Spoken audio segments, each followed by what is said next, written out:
Hey guys, tonight we drift back through the thin silver haze curling above the Euphrates, into a market where every breath tastes faintly of wet clay and optimism.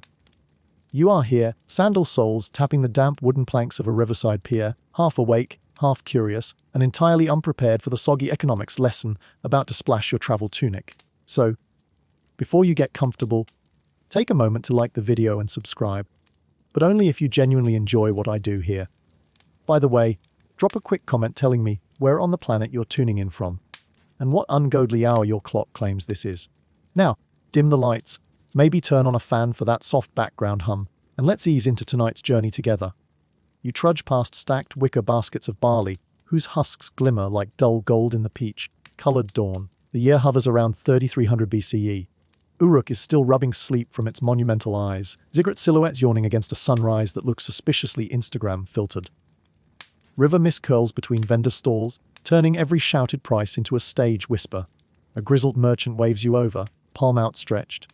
He offers a handful of barley, staple of bread, backbone of tribute, and in a twist so new it squeaks, the raw promise of beer. Mainstream historical fact time clay tablets from Uruk record workers being paid partly in frothy rations, making this one of humanity's first documented payroll systems. Imagine HR, but with more mud and fewer motivational posters. Yet today's traders eye the grain with the suspicion you reserve for airport sushi. Brewing is experimental and slightly spooky. After all, leaving soggy porridge in a jar until it bubbles feels less like gastronomy and more like forgetting Tupperware at the back of the fridge. Historians still argue whether the first brewers embraced that bubbling accident intentionally or simply tasted a dare that paid off. Either way, you're here for the beta launch. Smoke from breakfast fires drifts under reed canopies, layering the air with a smell halfway between campfire and burnt toast. Somewhere a goat voices its opinion on commodity futures. Fringe tidbit ahead, some locals swear that sprinkling powdered lapis lazuli into drinks prevents river demons from belly flopping up your throat. You politely decline, mentally filing that tip beside last week's crocodile dung sunscreen rumor. The ground is a mosaic of trampled husks and spilled dates. At a pottery stall, thin-walled jars, proto-pint glasses, are arrayed like upside-down bells. The potter boasts they're perfectly calibrated, Orn gulp vessels. You give an experimental swirl and accidentally invent the Sumerian sommelier move. Congratulations, that's canon now. A sudden shout, 5 shekels for a bushel of barley, moist enough to charm Ninlil herself. The seller slaps the sack like a used chariot salesman, puffing dust into your face. You sneeze so hard a passing priest blesses you on reflex. First joke of the night, ancient allergy cure. 2 parts honey, 1 part futile hope. Teen apprentices nearby compare fermentation strategies. One hangs jars in river currents for cooling, the other wants to bury them under goat manure for earthy undertones. You suspect that's marketing speak for smells like regret. But who are you to crush innovation? A woman in a turquoise shawl hoists a wooden dipstick streaked with mash. See how the foam kisses the third notch. Quality you can taste. With your eyes! You witness the birth of the foam measuring stick, an invention poised to make future tax collectors salivate. Joke 2 centuries later, baristas argue over latte art while she argues over tax foam. You lean against a mud brick wall, noting how even in 3300 BCE prime retail spots vanish by sunrise. The Great Temple looms north, its priests rumored to commission entire harvests for festivals, and to sample. Each batch for purity, ancient code for free pours. Debate crackles. One elder claims beer will save everyone's molars by replacing tough bread. Another frets that unsold loaves will stack up like masonry. You picture the first slogan, drink your bread, chew less, smile more. Joke 3 slides in like a clay cup skittering across a tavern table.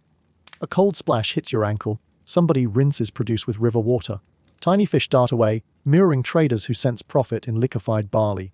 If bread can be poured into jars and sealed, caravans might shave days off journeys otherwise loaded with bulky loaves. The market's heartbeat quickens. You can almost hear the drachmas clinking in their daydreams. You catch fragments of deals. A farmer pledges half his crop to a brewer for first rights to the finished drink. A scribe sketches new pictograms because bread plus bubbles is getting unwieldy. A potter tallies amphorae toward early retirement. The future is frothy and everyone wants a straw. Before you step away, a scribe rolls a tiny cylinder seal across damp clay. The imprint shows a stylized cup surrounded by dancing barley stalks. Basically the first corporate logo. He mutters that without a stamp, merchants keep losing track of whose grain went into which vat, and every refund turns into a shouting match. mainstream trivia nested inside. Cylinder, seal impressions from this era are so precise that modern researchers can match them to individual workshop quality the way modern coffee snobs match beans to altitude. You nod sagely, pretending to understand both clay economics and third wave espresso in the same mental breath. As the sun climbs, the mist thins, revealing cedar logs from Lebanon, copper ingots from Oman, and, new on the manifest, terracotta fermentation vats ordered by an ambitious guild. You pad to the pier's edge, watching sunlight dance on the euphrates like molten bronze. The city flexes its nascent industrial muscle. Behind you, the grizzled merchant chuckles. Come back at dusk. These grains will start singing. You wonder if that's poetry or a warning about yeast.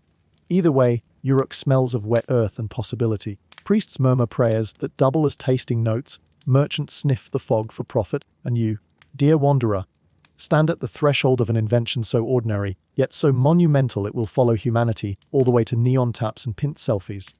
Your sandals are already sticky with the future. You duck beneath a lintel stitched from date, palm fronds. The market's chatter muffling behind you like gossip dropped into a pillow. Inside, the brewery is all shadowed rafters and shoreline humidity, a reed, roof maze where every footstep sounds like a damp heartbeat. Clay vats line the packed earth floor in uneven rows, each one a squat volcano of froth, burping in the low light. A candle's stub trembles on a shelf, its flame tilting as if whispering, "Don't lean in too close unless you fancy a yeasty facial." Warm, sweet vapor fogs your eyesight, carrying hints of honey, wet straw, and something faintly pickle, adjacent that your nose files under. Developing personality. You sidestep a trickle of cloudy runoff snaking toward a drain carved straight into the mud, and instantly wish you'd worn boots instead of optimism. A teenage apprentice in a linen kilt skids past, sloshing a bucket that is about 9/10 foam. He grins with the manic pride of someone who just discovered caffeine half an hour ago. "First rise of the morning," he shouts, as though announcing a royal birth. You inch toward the largest vat, its rim laced with barley holes that look like confetti from a particularly nerdy parade. A brew mistress, her braids tucked beneath a willow twig circlet, plunges a cedar paddle into the churning mash. Stir slow, she advises, or it moons you. You assume she means the froth will erupt, not the vat engaging in rude semaphore. Light joke number one: the vat definitely has cheeks if you squint hard enough. Mainstream historical fact slides in with the steam. These early beers begin as bapir, twice, baked barley loaves crumbled into water, a technique immortalized millennia later in the hymn to Ninkasi. That poem will eventually double as the world's earliest home brewing tutorial, though historians still argue whether its verses were practical step-by-step guidance or festive karaoke instructions nobody was meant to follow while sober. You note the apprentice humming a garbled refrain, suggesting karaoke theory has legs, and possibly goat hooves. A low table bears an assortment of flavor gambles: date syrup, crushed coriander, even a suspicious pouch labeled with a smudged fish glyph. The mistress taps it. "Fermented anchovy brine," she says. "For coastal palates." You manage to nod politely, reminding yourself travel insurance rarely covers experimental umami disasters. Above every vat hangs a string of tiny bone charms, turquoise beads rattling when bubbles reach critical wobble. Fringe tidbit: locals claim these amulets, carved from frog femurs, trick malevolent spirits into mistaking the brew for a swamp and moving on. You stifle the urge to ask whether the spirits leave Yelp reviews. Someone thrusts a reed straw into your hand. Its tip houses a primitive filter made of woven grass, rumored to separate husks, bugs, and existential doubt. You dab skepticism from your brow. The straw looks like it could double as a piccolo in an emergency folk band. Joke 2: you consider starting that band, calling it the Hushed Husks debut album. Foam and circumstance.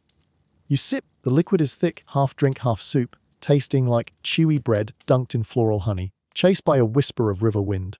Tiny grains dance across your tongue, and you instantly understand why those filters remain non-negotiable. Still, it's strangely comforting. A breakfast you don't have to chew. You imagine merchants everywhere recalculating cargo weight, ditch sacks of bread, carry amphorae of slurry, arrive less cranky. In the corner, a copper brazier glows under a kettle where spelt grain bowls with date palm ash. The brewers call this sweet water.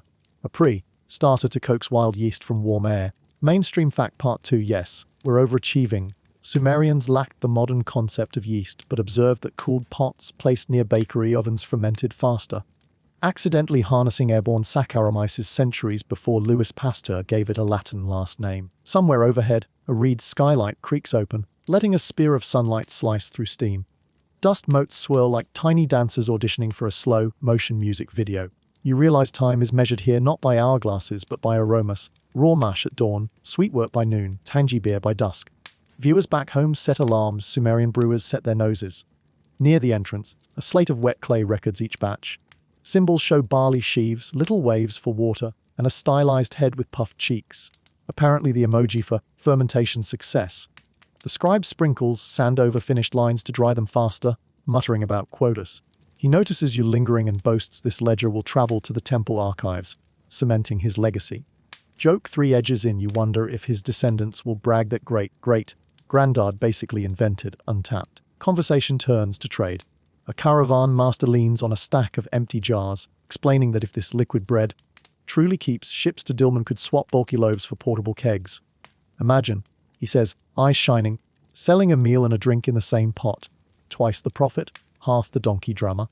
He sketches a route with his sandal toe, mapping dreams onto the dirt. Historians still argue whether early long-distance beer shipments ever turned significant profit, or were mostly sacrificial offerings that sloshed sadly in the desert heat. Either way, the dream ferments as stubbornly as the mash. The brew mistress pulls you aside. She lifts a lid from a smaller vessel, revealing a thick paste tinted pale green. Fresh clover mash, she whispers. Gives the beer a meadow finish. You inhale cautiously. It smells like spring picnic and questionable salads. Fringe tidbit number 2. Sneaksome priestesses believe clover mashes attract the favor of Ninkasi, but only if stirred clockwise exactly 49 times. Counterclockwise invites flatness and allegedly spontaneous door-to-door audits by beer tax officials. A sudden hiss. A vat overflows, foam sliding down its sides and pooling like snowy lava. Apprentices scramble with ladles, chanting the brewery's unofficial motto, scoop fast, question later. One lad accidentally baptizes his shin, yelps, then laughs in relief when the brew cools.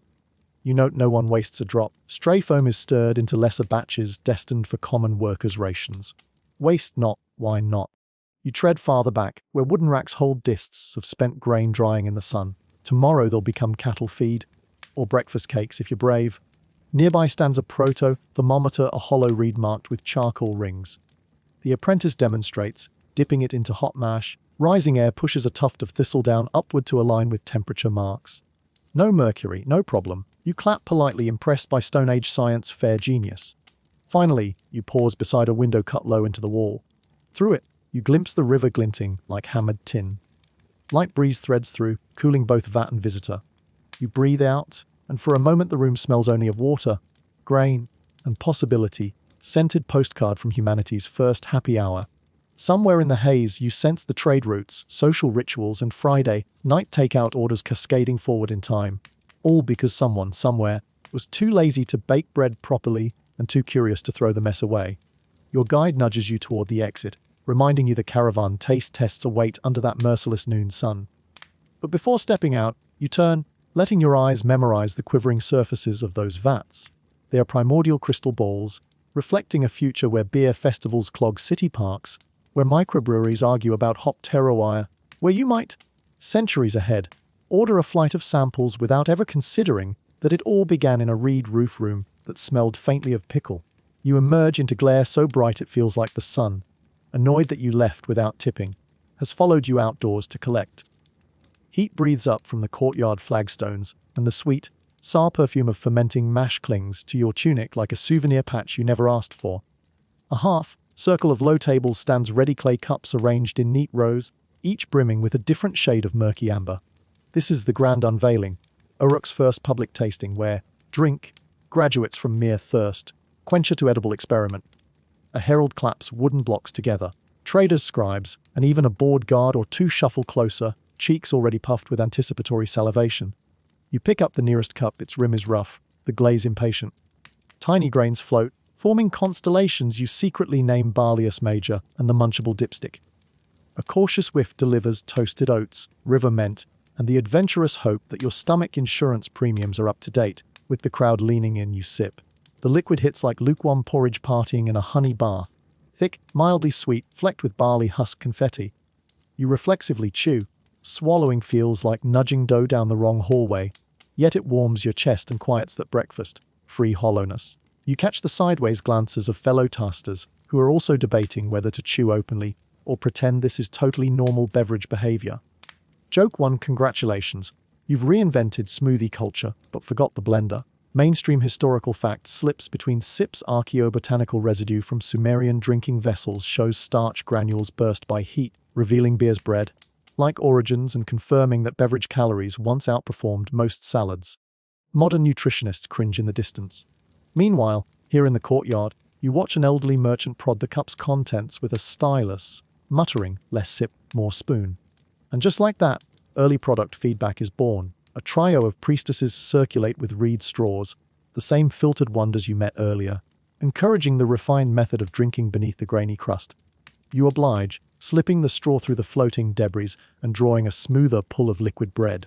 It works. The mouthfeel shifts from chia, pudding chaos to something closer to a malty milkshake. Fringe tidbit lands gracefully. Some elite households reportedly flavor their beer with pomegranate rind, believing the fruit's blood, red hue wards off hangovers summoned by angry underworld spirits. You briefly consider the marketing tagline, "Health goth, but make it Mesopotamian." Across the tables, a scribe logs tasters' reactions in rapid cuneiform shorthand, mouth to stylus, sip to wedge mark. He records notes like, "pleasantly bready," "nose of date loaf," and the occasional, "requires dental rope." Historians still argue whether these early tasting logs were objective quality controls or sly promotional material planted by breweries cozy with temple officials. You suspect a bit of column A, a lot of clay tablet B. Someone strikes a small copper gong, round 2. This batch carries more tang, the result of longer fermentation or perhaps a brew a day, dreaming mid-stir. The tang startles your palate, lemony with an after kick of sourdough. A sailor from Lagash grins toothlessly and declares it, "ship stable," by which he means it won't explode halfway down river. Joke 2. Explosive beverages. Great for parties, terrible for insurance claims. While you contemplate the drink or snack identity crisis in your cup, a scholarly debate breaks out. Can this slurry truly replace solid bread as daily rations? A temple accountant argues yes. Liquid bread requires no baking fuel, freeing firewood for brick kilns. A baker scowls, insisting bread crusts provide structural joy unmatched by any beverage. You nod along, quietly siding with whichever one is handing out free samples. A breeze stirs, lifting dust and gossip alike.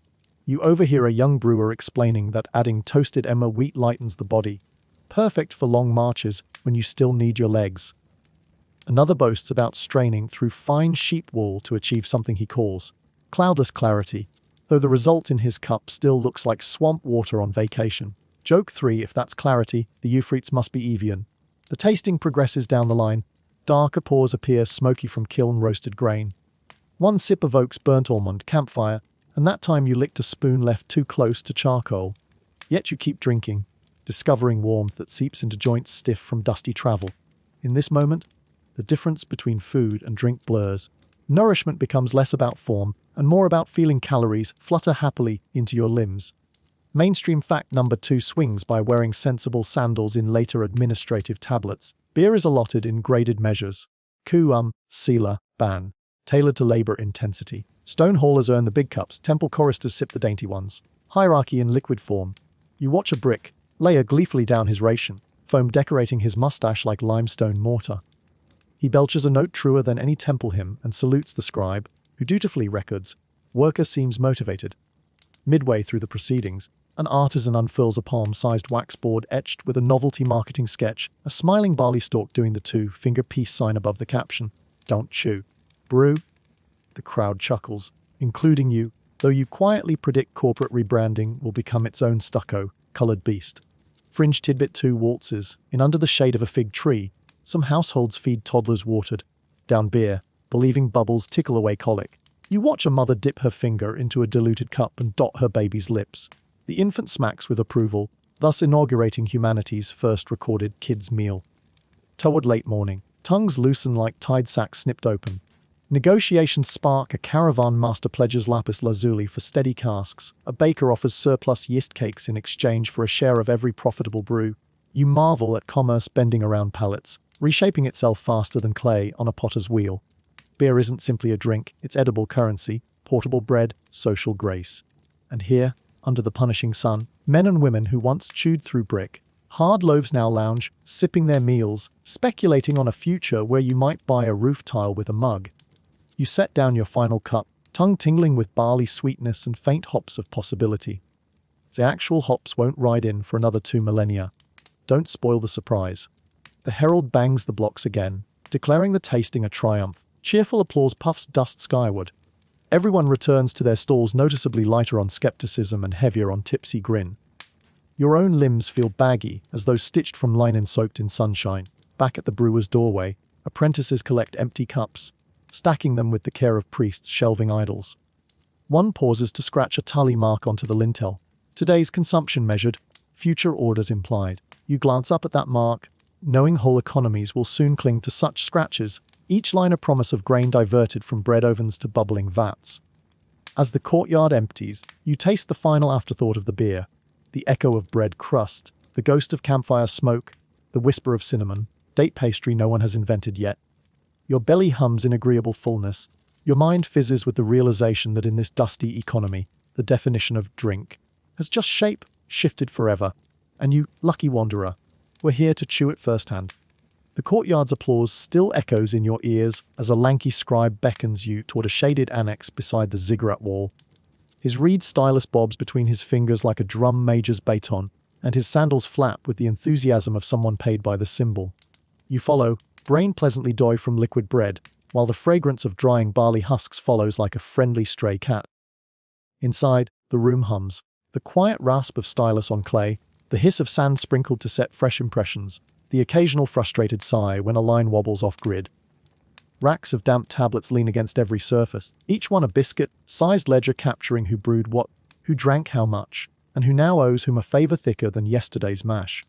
Low tables form an obstacle course you navigate with exaggerated toe grace. Knocking over a week's payroll would earn you a starring role in tomorrow's cautionary hymn. A junior scribe waves you closer to his bench. He plunks a soft cube of river mud before you, its surface begging for a makeover. Mainstream historical fact sneaks in beneath the dampness. Uruk's product cuneiform script, born mere decades ago, already dedicates entire signs to Biakar, Barlis, and Rations Ninda, proving accountants have always prioritized snacks over poetry. Your guide demonstrates 3 quick wedge pokes, a slanted jab, and voile, taxable beverage immortalized. You're invited to try.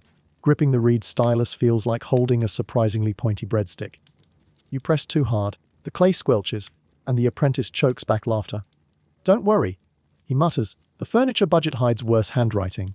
Joke 1 slides across the desk. Even in 3300 BCE, illegible notes get filed under creative expenses. To your left, a senior accountant folds his arms, scrutinizing every squiggle. He has the stern brow of someone who has memorized grain to beer conversion rates and dreams in spreadsheets.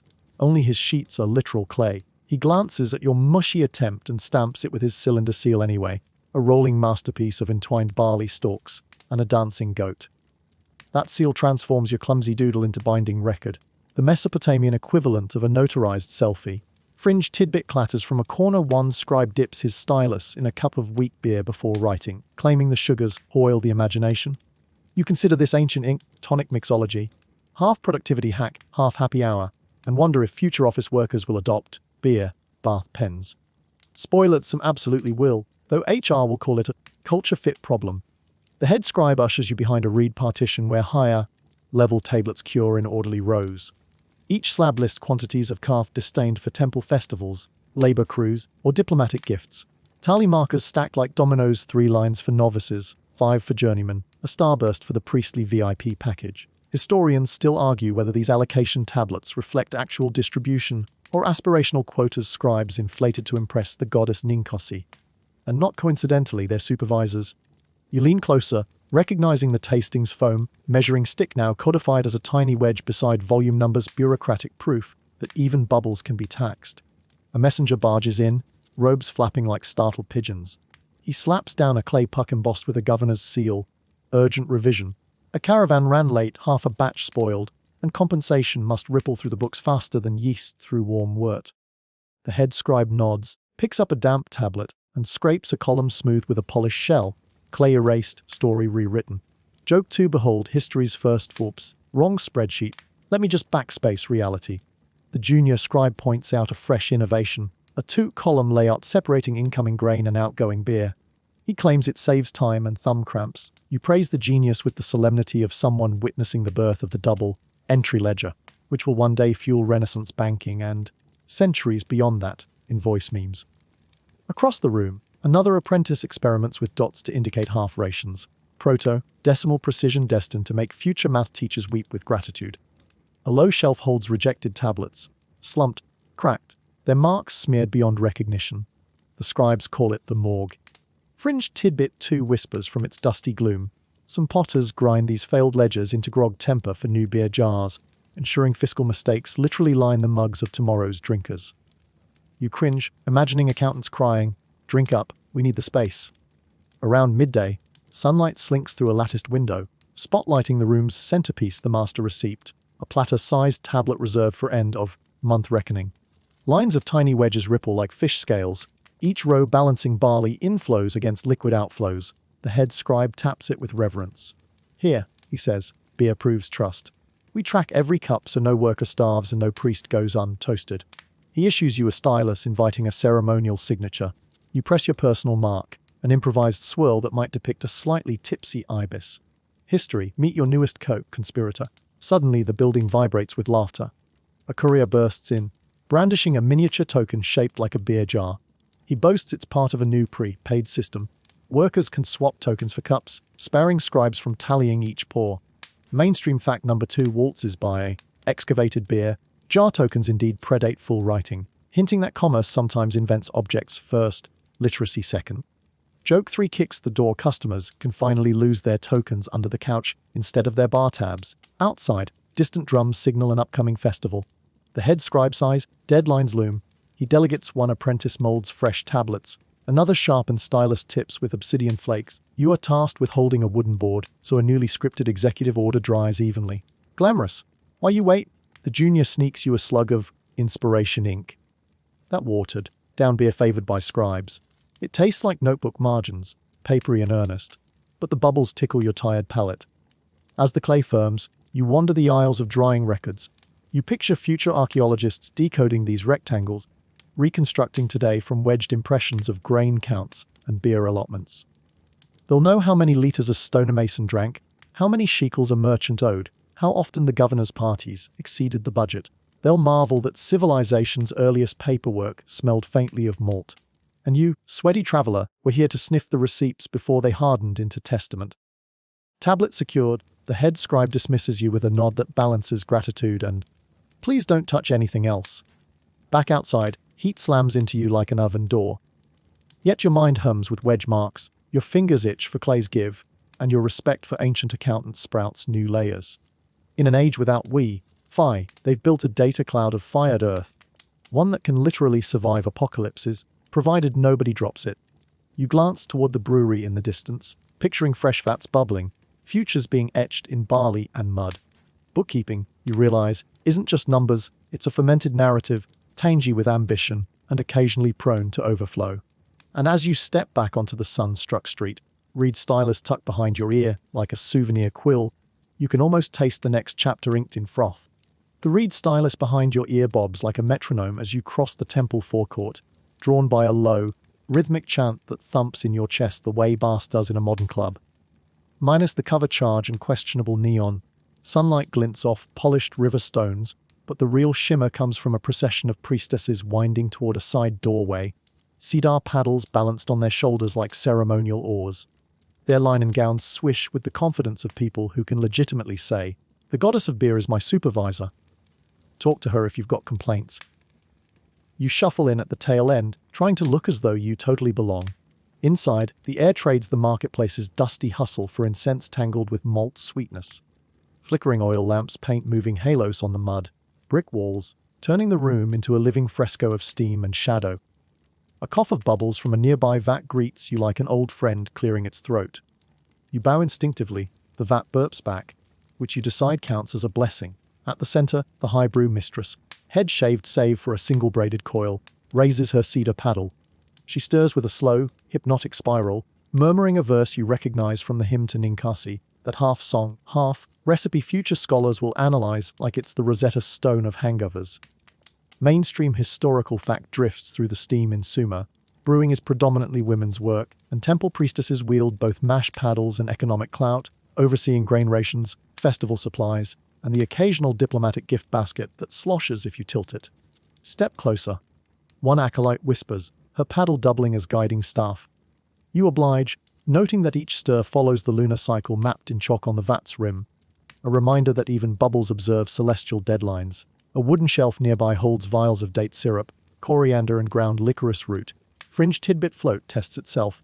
Rumor claims licorice not only adds sweetness, but also clarifies visions, leading some priestesses to micro, dose mid, stir for creative sermon writing. The acolyte winks, confirming that yes, Thursday homilies can get trippy. You tune into the chant. You are the one who handles the mash. It flows like warm honey, each line accompanied by the paddle's swirl. The room hums in sympathetic vibration, and for a moment you feel the proto-microphone power of communal song. Historians still argue whether the chant's primary function is to time the stirring, placate the deity, or synchronize labor like an aquatic Zumba class. Maybe all three. Divine multitasking is efficient. Steam gathers on your skin as the brew mistress beckons. She dunks a ladle, offering you a sip straight from the hot mash. You brace for mouth scald, but the liquid is merely warm, thick as custard, glittered with grain. It tastes like breakfast oatmeal, got invited to a spa day, and came back self-actualized. Joke Wundy, you've officially eaten your feelings, your carbs, and your skincare routine in a single gulp. Around the main vat, assistants tend smaller cauldrons set over low fires. One sprinkles crushed pomegranate rind into a bubbling pot, murmuring that its ruby hue delights the goddess, and the Instagram feed we don't know we need yet. Another uses a palm fan to waft steam toward a wall niche where a clay figurine of Ninkasi stands, lips parted in a perpetual cheers. You swear the statue's eyes follow the foam like a sports fan tracking a crucial play. A narrow staircase curls upward to a mezzanine stocked with sealed amphorae. You ascend, careful not to slip. Shoeless is temple protocol, and barley kernels stick to your heel like confetti. Up here, cooler air drifts through slit windows, carrying gossip on its wings. Two junior priestesses lean against a balustrade, comparing notes on whose barley supplier forgets to tithe the temple. Their voices drop when you near, but not before you catch a gem, allegedly. A brewer in nearby Kish tried substituting chickpeas for barley to cut costs, resulting in a batch so explosive it baptized half the town square. Joke 2, nothing like surprise hummus beer to test civic infrastructure. Back downstairs, the high brew mistress signals a dramatic pivot, literally. Every paddle reverses direction, now swirling counterclockwise with the deliberate grace of synchronized swimmers. You ask why. An acolyte whispers that clockwise stirs welcome divine favor, but counterclockwise locks it in, like sealing flavor with a cosmic cork. She adds, miss the timing and you encourage bureaucrats to audit the foam. Having met those foam sticks already, you nod with newfound reverence. Mainstream fact number 2 seeps in with a hiss of cooling wort cedar paddles aren't random forestry flecks. They act as mild antiseptics, discouraging unwanted microbes before stainless steel is a twinkle in metallurgy's eye. Modern lab coats will later confirm cedar's antimicrobial oils right now. The priestesses simply say, the trees of the gods keep the brew pure, which, honestly, sounds cooler. Suddenly, a gong clangs in the courtyard, shift change. Priestesses file out, and merchants waiting outside present scrolls of barley pledges. The brew mistress sits at a low table, cedar paddle across her knees like a scepter. Each petitioner kneels, states grain weight, receives a clay chit stamped with the goddess's sigil. It's more bank counter than altar, and you realize commerce kneels perfectly beside piety when beer is the middle child. Fringe tidbit 2 perks its ears, whispered lore says the high brew. Mistress chooses new apprentices by reading fortune in rising foam. Thick islands predict leadership, tight bubbles mean meticulous accountants, flat patches. Well, those kids get reassigned to tending goats, apparently. You glance at your earlier vat interaction, wondering which bubble archetype judged you. As afternoon peaks, sunlight slices through a rooftop hatch, setting airborne steam aflame. The brew mistress stands arms out, silhouette haloed. She recites a blessing that doubles as sanitation checklist. May the mash be free of rot. May the vessel leak not. May the barley count be honest. And may tomorrow's heads be only lightly sore. Congregational amen in liquid form. Joke 3 sidles up, even gods acknowledge the fine line between sacred ritual and preventative PR. She hands you a smaller paddle. You time to earn your sip. You plunge it into a side vat, muscles negotiating resistance, thick as wet dough. The brew responds with gelatinous swirls that slap against the rim, leaving trails of foam moustache on your wrist. Heat blooms up your arms. Paddle, breathe, paddle, a trance sets in. You hear your own heartbeat syncing to the communal rhythm. a living metronome that says, yes, you are absolutely stirring history right now. When the brew mistress finally taps your shoulder, you surface like a diver, forearms slick with starch. She nods approval, then dips a leaf-shaped ladle and hands you a cooler sip of near-finished beer. This version glides smoother, flavors rounding off like pebbles in river current, proof of your labor swirling into existence. It hits you beer is not just fermented grain, but time you can taste. Each stir a second, each bubble a minute. She gestures to an amphora sealed with a reed plug. For tomorrow's caravan? She says, then looks you dead in the eye. Tell them the heady notes arrive first, the grounding flavors later. Patience is part of the price. You nod, comprehending that even ancient product descriptions come with tasting wheel poetry. As you step back into the sun, the chant's echo lingers in your mind, cedar scent clings to your palms, and the faint licorice aftertaste nudges your tongue. You realize you've just witnessed capitalism, religion, and craft brewing braided together in a single cedar, scented dance. And if anyone doubts the influence of temple women, point them to the amphora now worth more than some family plots. The goddess, apparently, favors multitaskers. Sand crunches under your sandals as you trail the priestess's cedar perfume toward Uruk's southern gate, where the day's real furnace waits. Outside the walls, an impromptu tasting pavilion perches like a mirage, linen canopies lashed to acacia poles, jars of beer nestle in damp sand pits, and a semicircle of camel drivers' lounges, their beasts kneeling behind them with expressions that read, "We didn't sign up for artisanal beverages. You're welcome with a clay cup even before your shadow finish crossing the threshold." The trader pouring it sports a sapphire earring and a sunburn peeling like pastry. "Desert Reserve," he says, sloshing a tawny brew that glints amber in the noon blaze. You take a cautious swig, silky and faintly smoky, as if campfire embers had whispered bedtime stories to the malt. He grins, revealing date, seeds stuck between two molars. "Stays good longer than water," he declares. Mainstream historical fact strolls in with saddle dust. Ancient caravans often preferred weak beer or diluted wine over straight river water since alcohol content and acidity curbed microbial hitchhikers. Proto-pasteurization by accident. Across the pavilion, drivers opened water skins with theatrical disgust to illustrate yesterday's river funk. Their performance earned scattered applause and one melodramatic gag worthy of a future TikTok fail. A sun-bleached map lies unfurled on a crate, rote snake toward Susa, Dilmun, even distant Mari. Each junction bears a tiny barley glyph indicating scheduled resupply points, proof that logistics managers, whether in spreadsheets or on goat parchment, live for icons. The lead caravan master taps a point halfway to our card. "We'll hit the dunes here. Need a batch that won't sour even if the camels decide to sunbathe." He eyes you, as though your taste buds double as laboratory instrumentation. You sample the second amphora. It's cooler, having rested in an evaporation jar draped with wet wool. The flavor, that of toasted sesame layered over stone fruit, sings, then collapses into a sharp tang like someone spiked porridge with lemon rinds. Not disastrous, but likely to turn mutinous by day 4 on the open flats. You note politely that it has inventive initiative. Joke 1. A polite way of saying, this will develop personality in transit, possibly multiple personalities. A brewer from Kish brandishes a thick reed straw capped with carved ivory. "Taste mine," she insists. "Filtered twice, plus extra honey for shelf life." You draw a sip, sweet up front, but with a sturdy bread backbone that might survive meteor strikes.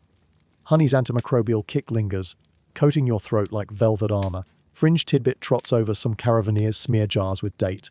Honey on the outside too, believing desert spirits prefer licking pots to haunting travelers, thereby leaving the cargo alone.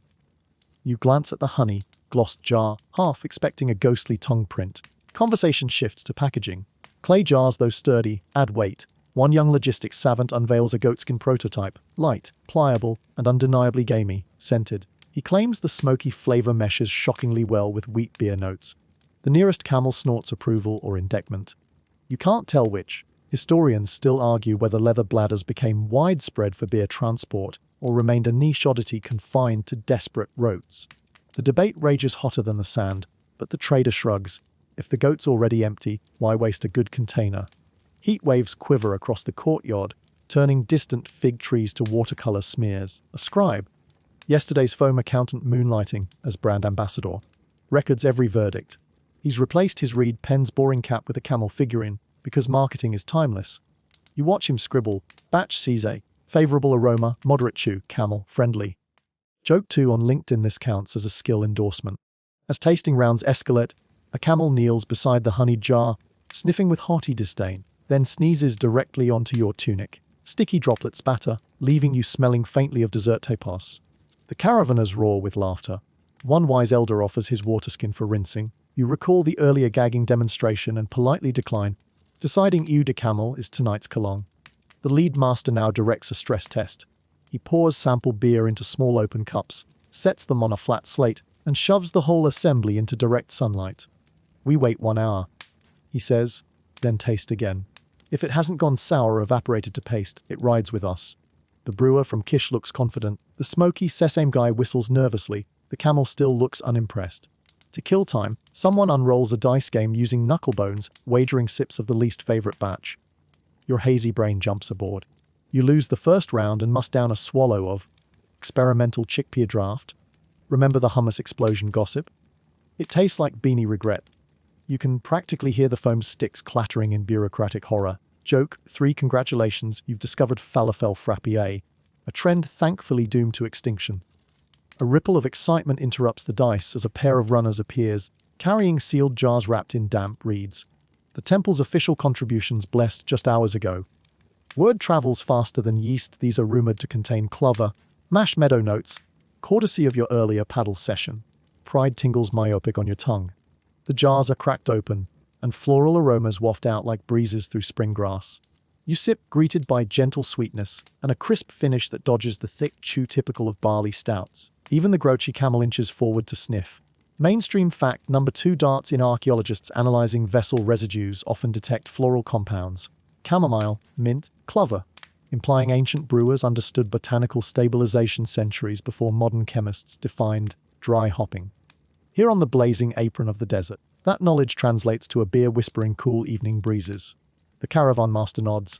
Mark it for Dilman leg, he orders. One remaining ritual, the shake test. The master seals each candidate jar, then rocks it vigorously to mimic camel sway. He cracks them open, then counts the seconds before foam settles.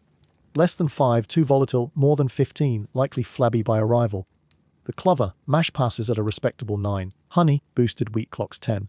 Smoky sesame, well, its bubble party raves past 25, prompting a gentle headshake. The jar is demoted to local consumption, which means you and half the drivers will finish it tonight beside the cook fire. With ranking decided, scribes dip stylus in thin mud and dash symbols onto jar stoppers, destination codes, quantity ticks, and an icon of a tiny down-turned camel mouth to denote, open with caution.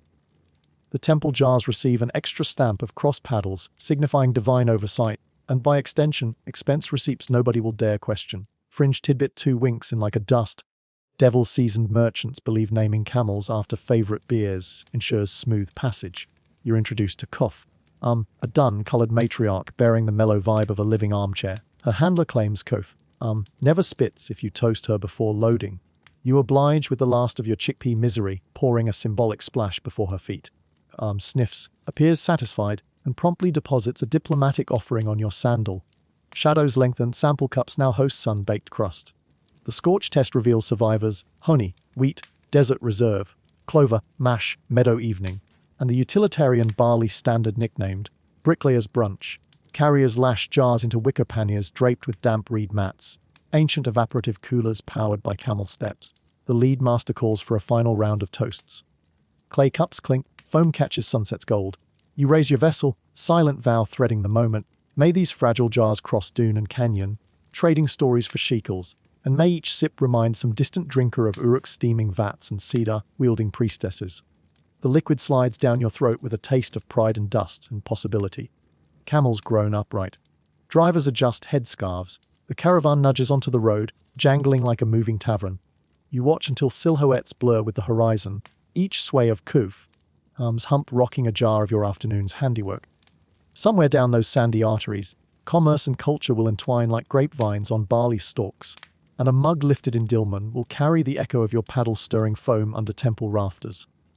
As the last dust plume settles, you turn back toward Uruk's gleaming walls, nostrils twitching for the next aroma adventure.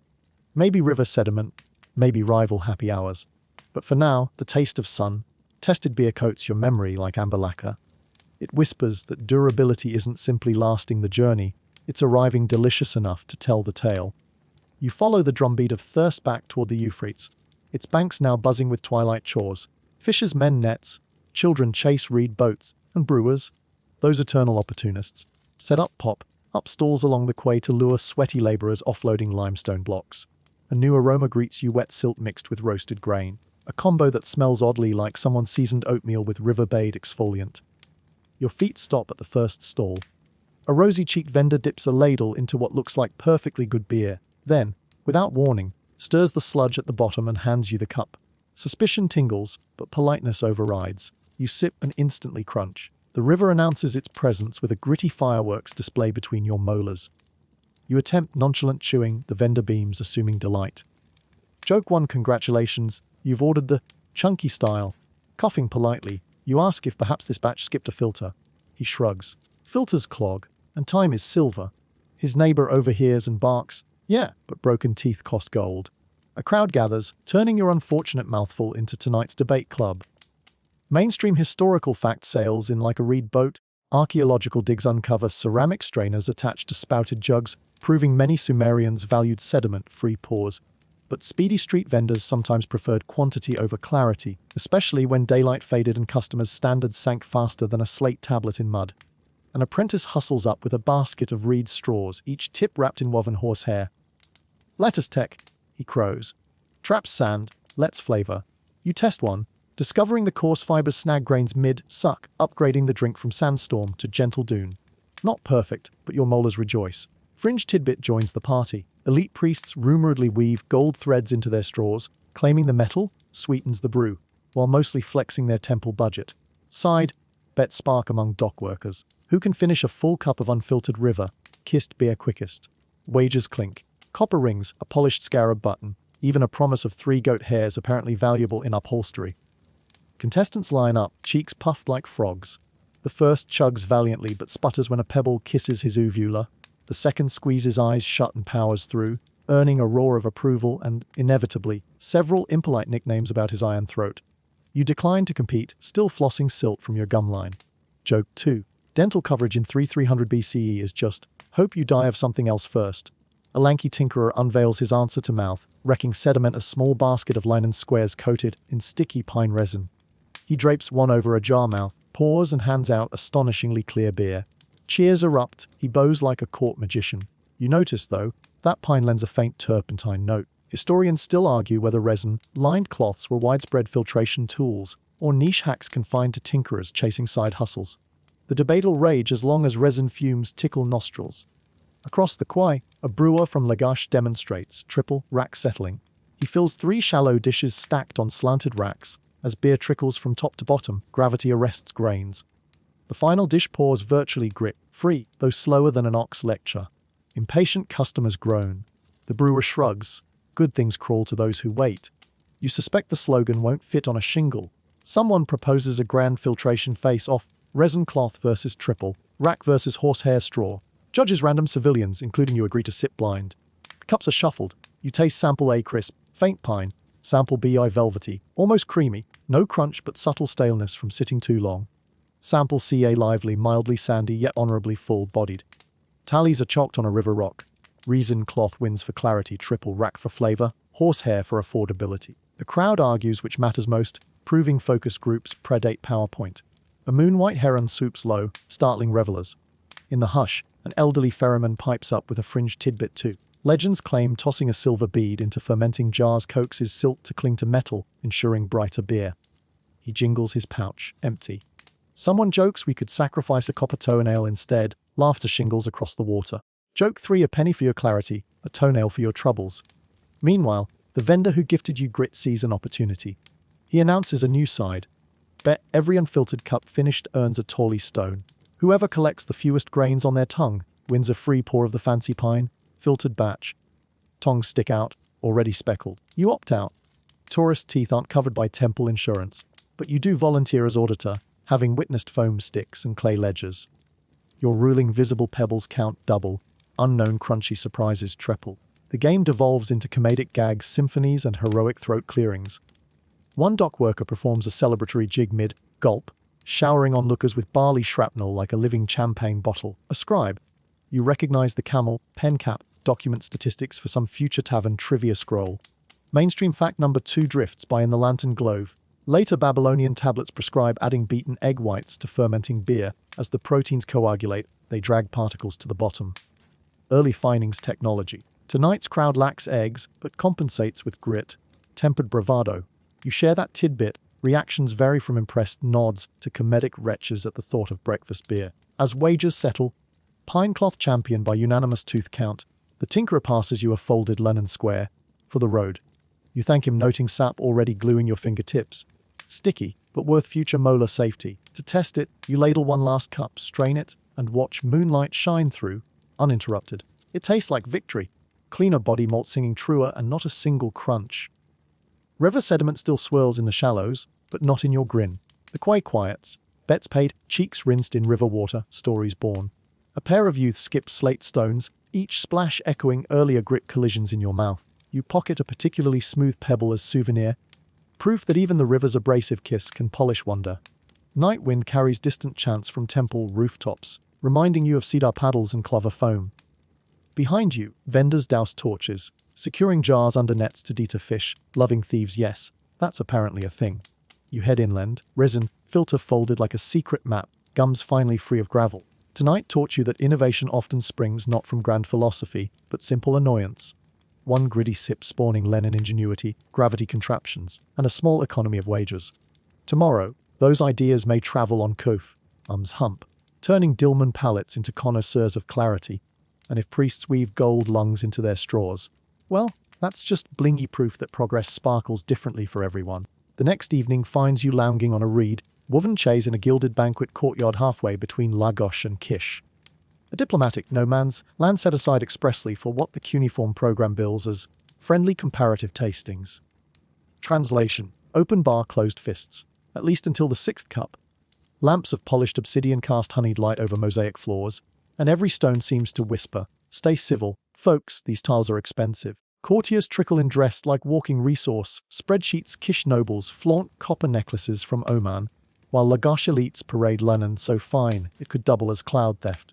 Their retinues carry amphorae nestled in embroidered slings, each stopper sealed with enough wax to waterproof a ziggurat. You spot your cedar paddle mentor among the Lagash contingent, winking through incense haze as if to say, "Remember your training. Swill, don't swill right into war." First course, sunrise gold, a Kish wheat all reputedly strained through date, palm fibers braided by priestesses whose side hustle is predicting eclipses.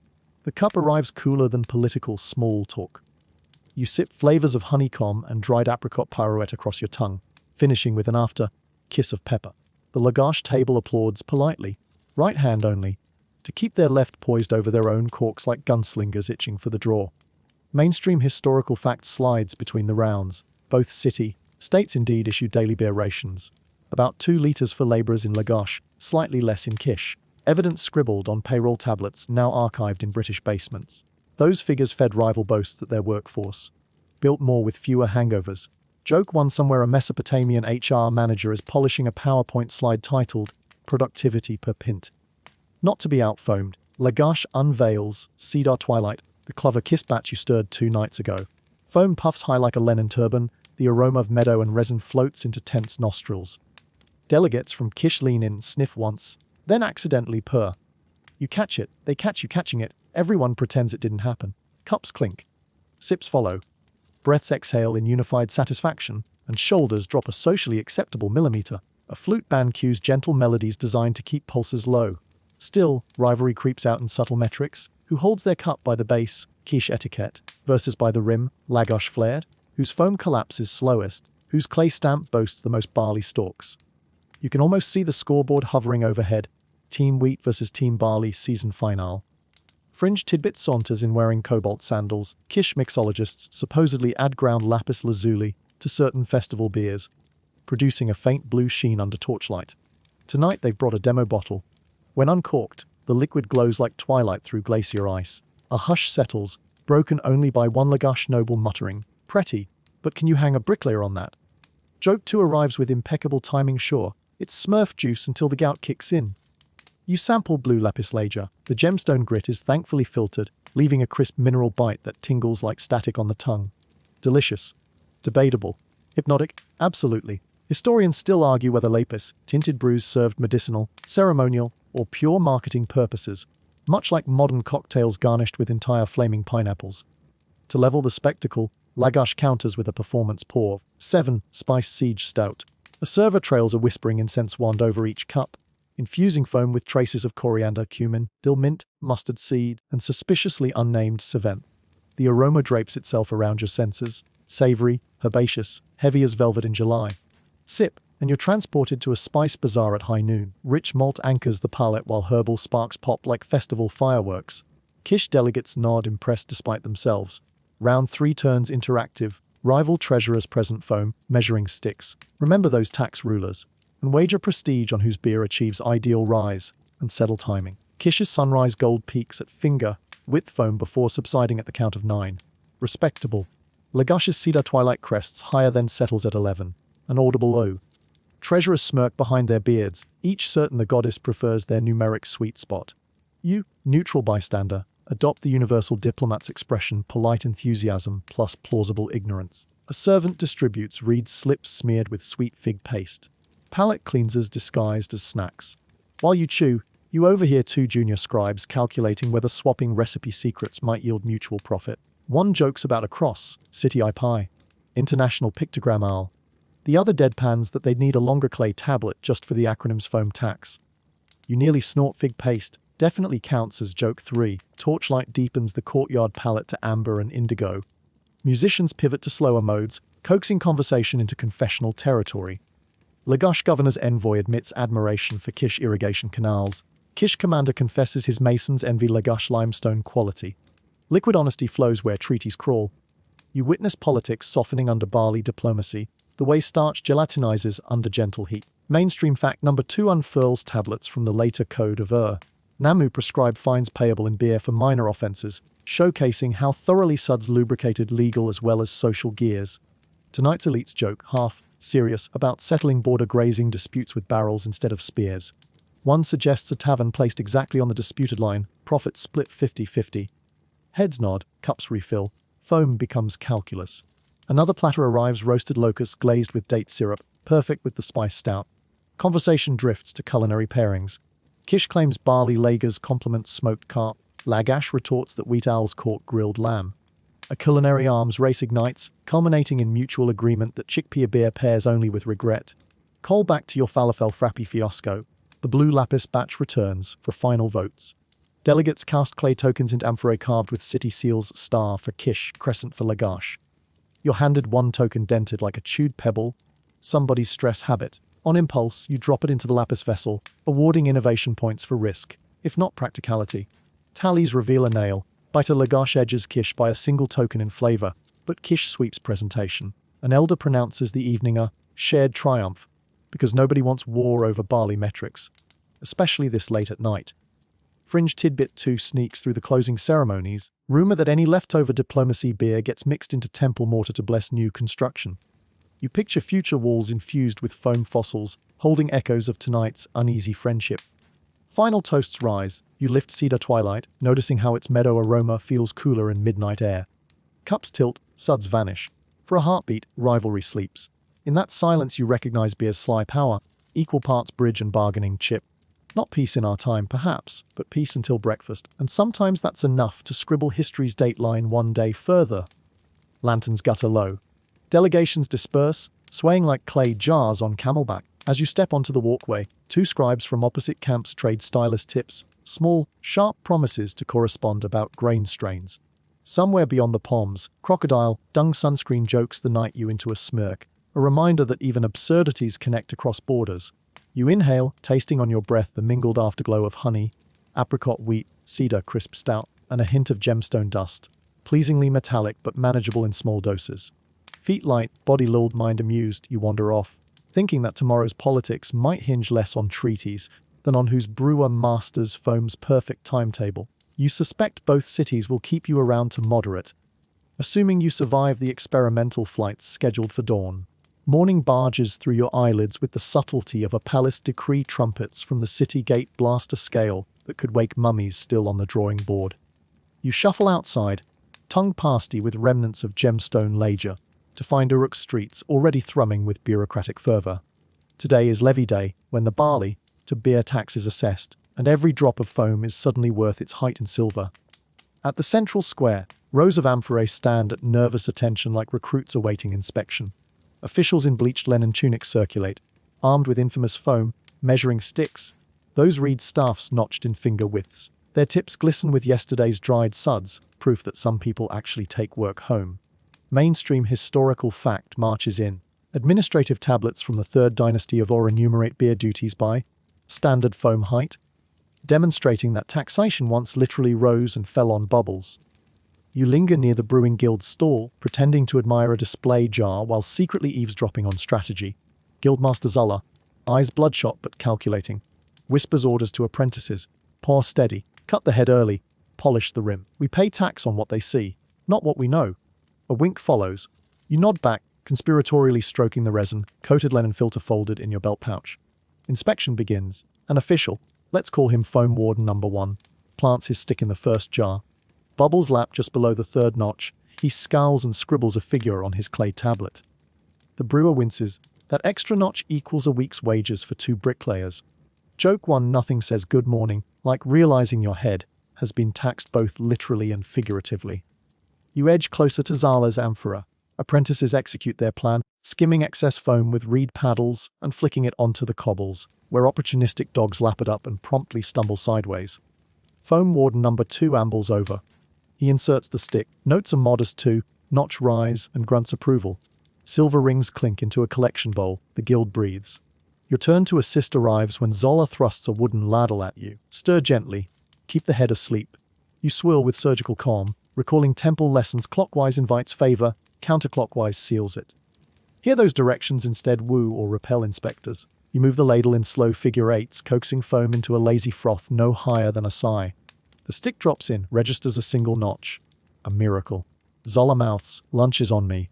Fringe tidbit pops like a hidden bubble. Certain brewers allegedly whisper lullabies to vats before levy, believing soft vocals flatten foam.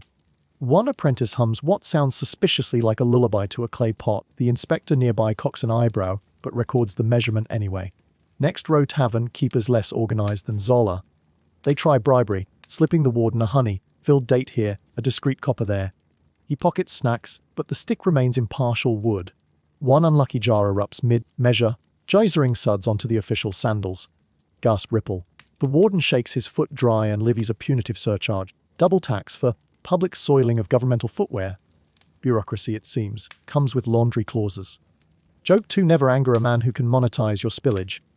You notice a loophole. Inspectors only gauge foam once per jar, not accounting for delayed fermentation bursts. Guilds exploit this by brewing cooler batches that spike later in the day. Historians still argue whether such temperature timing was deliberate tax evasion or accidental by-product of morning shade. Judging from Zala's sly grin, you suspect intent over accident. Between stalls, an accountant duo calibrates foam sticks against a master rod, aligning notches with obsessive precision. One declares a rival's tool, suspiciously generous, by half a barley grain.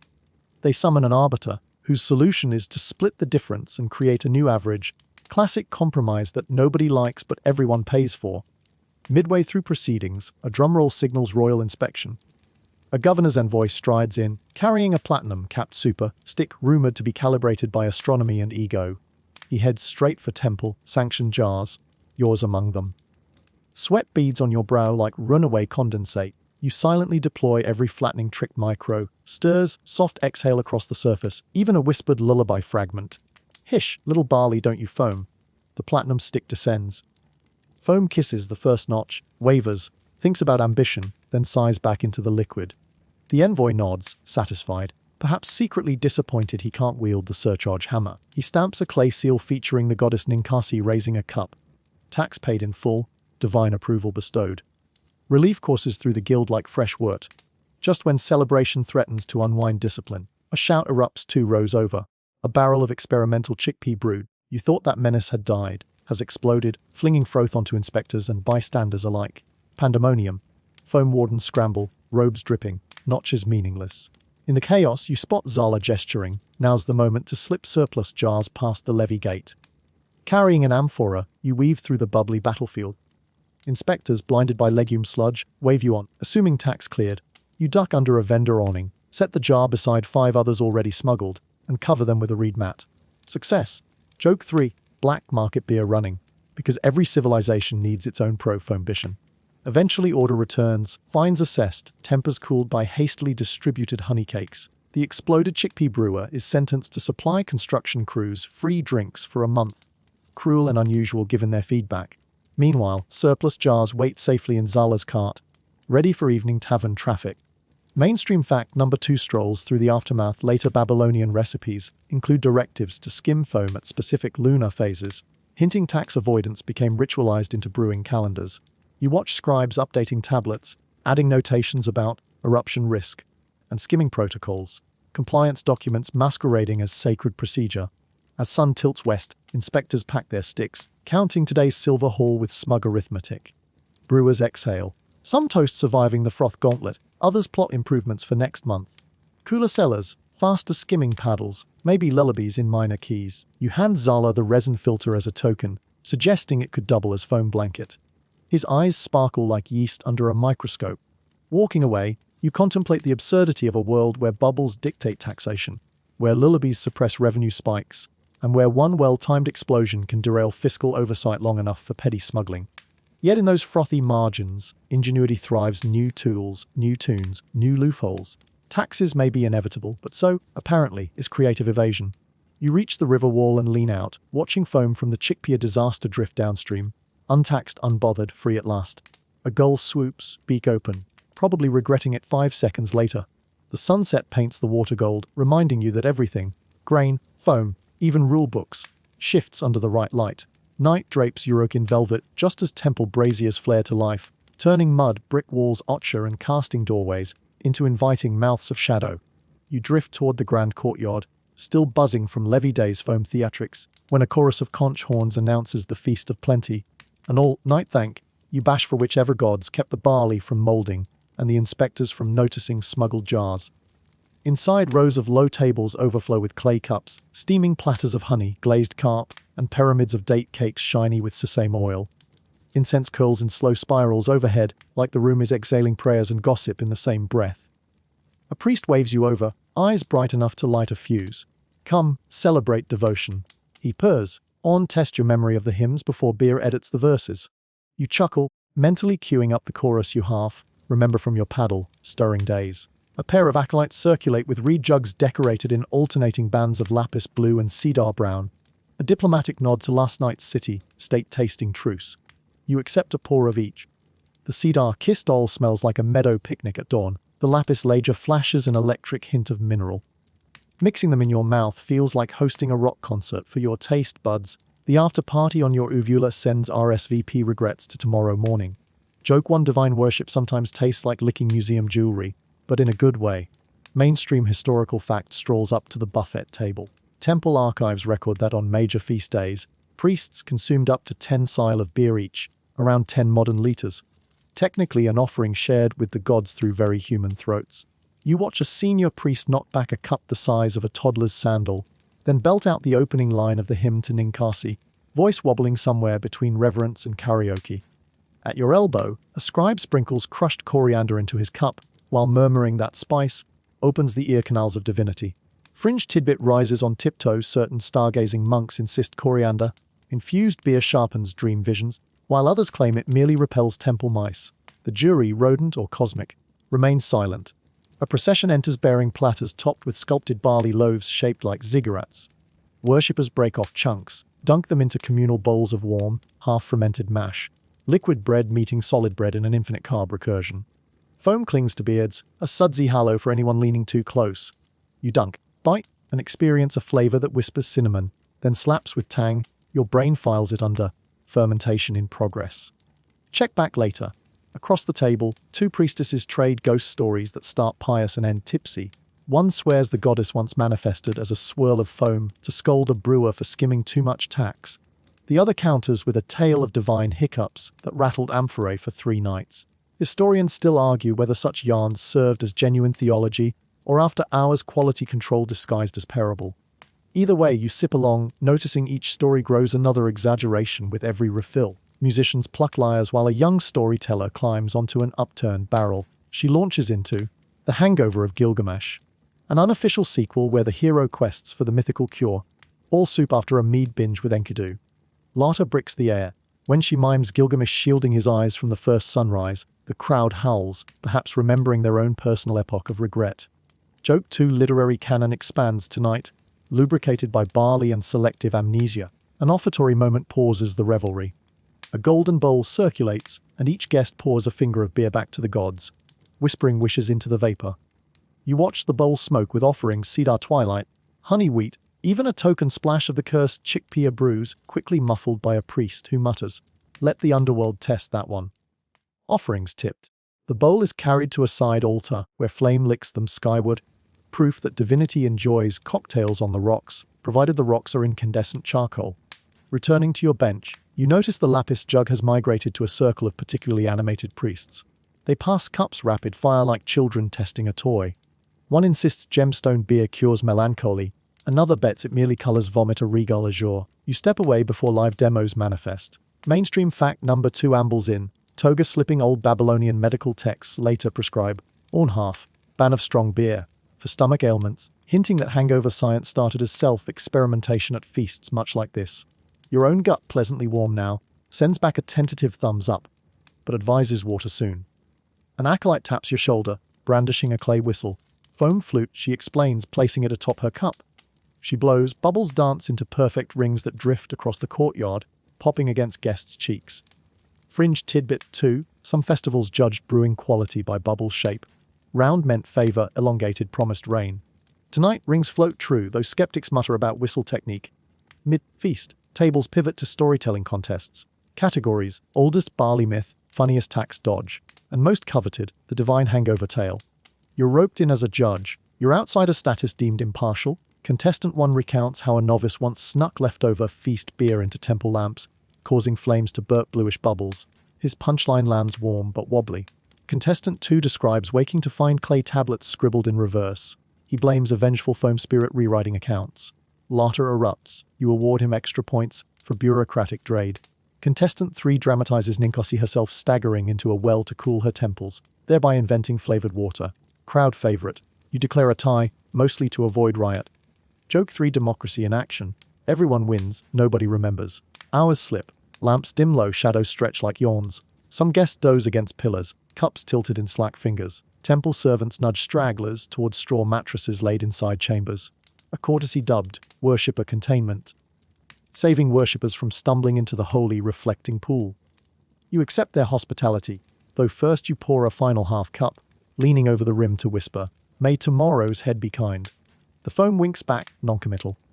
As you settle on a straw pallet, cedar incense still ghosting your nostrils, you reflect that sacred and profane mingle here as naturally as barley and water. The gods may claim the first sip, but humans empty the rest, weaving theology into jokes and aroma into doctrine. Somewhere beyond thick walls, tax inspectors snore, oblivious to the feast they indirectly financed. Somewhere above, a sliver moon hangs like the world's remotest foam stick, measuring celestial headspace. You smile, half drunk on gratitude, half curious whether the moon taxes its own craters. Sleep edges in. You think of priestesses chanting recipes, merchants bartering bubbles, and a bowl of offerings evaporating into star-flecked darkness. Tomorrow, hangovers will mingle with dawn prayers, and divine forgiveness may depend on how quietly the choir rehearses. For now, you drift on a mattress of fermented stories, lulled by lyres and distant burps, convinced that heaven probably hands out rehydration salts at the pearly gates. You wake to the percussion of chisels tick, tocking against limestone, the city's unofficial snooze alarm. Blinking crusted lapis dreams from your eyes, you shuffle toward Uruk's newest ziggurat tier, where hundreds of laborers queue, clay cups in one hand, optimism in the other. The air smells of wet mortar, sweat, and that unmistakable yeasty perfume announcing it's payroll time. Except here, the paycheck pours, it doesn't jingle. A foreman, broad-shouldered, voice like gravel poured through honey, stands beside an oaken barrel perched on a sledge. In lieu of a ledger, he flicks polished beer tokens, little lentil-shaped bits of clay stamped with the car pictogram. 1 token equals 1 sealer, about a litra, 10 stack into a ban. You watch him place 2 tokens into each callow's palm, then ladle 2 sealer of amber into the waiting cup, wages literally liquid. Mainstream historical fact sidles between the splashes tablets from the reign of Shulgi detail bricklayers, earning 2 to 3 sealer daily. while elite craftsmen sip 5 or more. Ancient HR's version of a bonus scheme. The line slithers forward. Some workers down their ration on the spot. Breakfast of champions. Others tuck tokens into reed pouches, planning to trade later for fish, onions, or a nap in the shade. You help the foreman tilt the barrel, muscle grumbling like a hungover drum. Foam drifts over the rim, and reflex kicks in. You skim the head flat, remembering Levy Day's tricks. He snorts appreciation. Less head, more bread, he quips, then reconsiders. Well, drink. Joke one earned. Some puns pay in groans, others in grog. Near the scaffold, a baker hawks flatbreads. One mason swaps half his beer allowance, the physical cup, for 2 loaves. Explaining carbs in solid form, patch holes liquid calories miss. You crunch numbers on a shard of pottery at current rates. 1 scylla converts to 3 loaves or a small copper trinket. Liquidity, it seems, flows in more ways than one. A merchant overhears and scribbles exchange rates on a wax tablet. Beer to bread, beer to fish, beer to bricks. Futures market, meat foamy present. Fringe tidbit ambles up in garlic. Scented sandals. Several workers rub raw garlic around cup rims before queuing, believing its sharp aroma wards off ration thieves. Spirits or co-workers. You test, sniff a cup, and nearly backpedal off the scaffold. Scent security system confirmed. Mid-distribution, the foreman hands you a second ladle. Promotion, so he can recalibrate empty tokens. He mutters about shrinkage in both barrel volume and worker patience. As you pour, you notice the beer today leans thinner, more water whisper than bread shout. An older laborer raises a suspicious eyebrow. 3 parts river, 1 part barley, he challenges. The foreman shrugs, citing supply strain. Historians still argue whether dilution during crunch seasons was pragmatic rationing or subtle wage theft. Judging from the bricklayer's face, the debate retains contemporary urgency. To soothe tempers, a temple accountant arrives tablet in tow, touting a fresh reform, variable rations pegged to humidity. On drier days, thicker brew, on muggy days, lighter. But more of it.